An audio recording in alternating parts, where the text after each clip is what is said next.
Visele pot și trebuie să devină realitate, afirmă o moldoveancă stabilită de peste 10 ani în România, care a reușit o afacere de succes.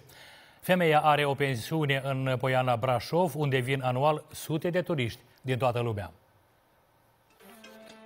Ascunsă printre brazi, pe creasta munților Carpați, pensiunea familiei Bahov își așteaptă oaspeții cu cele mai gustoase bucate. Aici am găsit-o pe proprietara localului Lidia, o moldoveancă de 57 de ani care ne-a întâmpinat ca pe ai săi. Femeia originară din raionul Aneninoi a muncit cea mai mare parte din viața sa în regiunea transnistreană, în domeniul vânzărilor, deși a locuit la Chișinău. Acum 10 ani ea a decis să vândă tot ce a agonisit într-o viață în Moldova și a plecat cu toată familia în căutarea visului ei peste Prut. Учитывая, так сказать, придвигающийся возраст ближе к пенсии, решили где-то в горах найти красивое место для себя. Вот. Ну, а потом очень понравилось местечко. Вот. И решили, что для себя слишком много, будем для всех. Femeia spune că nu i-a fost frică să o ia de la început într-o țară străină și a inițiat o afacere mică de familie, dar în scurt timp a reușit să ridice o vilă arătoasă, unde acum vin turiști din toate colțurile lumii. Я козерог, очень решительный человек.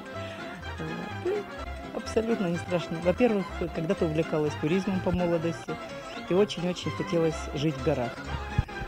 Ну, и потом уже решили, что это будет удовольствие и в то же время какой-то заработок. Ca să se simtă mai aproape de casă, doamna Lidia și-a creat acest colțișor de suflet amenajat în stil rustic cu prosoape și ulcioare aduse din Republica Moldova. Toți oaspeții care trec pe la ea sunt întotdeauna serviți doar cu vin moldovenesc. Бар мы задумывали молдавский стиль, веточки виноградные, молдавские вина, кружечки с Кишинева. Deși o noapte petrecută în pensiunea familiei Bahov nu costă tocmai puțin, aceasta este mereu plină de turiști, mai ales de moldoveni, care se bucură de o reducere. Aici am plimbat prin Poiana, foarte minunat, de parcă e wallpaper din Windows XP.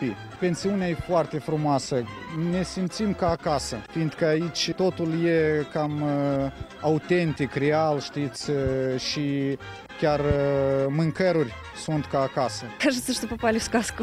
Чувствуется, что приняли нас как родных. Femeia nu se limitează la atât și caută de fiecare dată să-și impresioneze oaspeții cu ceva nou. Ea spune că a pregătit deja câteva oferte pentru sărbătorile de iarnă. Între timp reușește să revină acasă în fiecare lună pentru câteva zile, pentru a-i revedea pe cei dragi.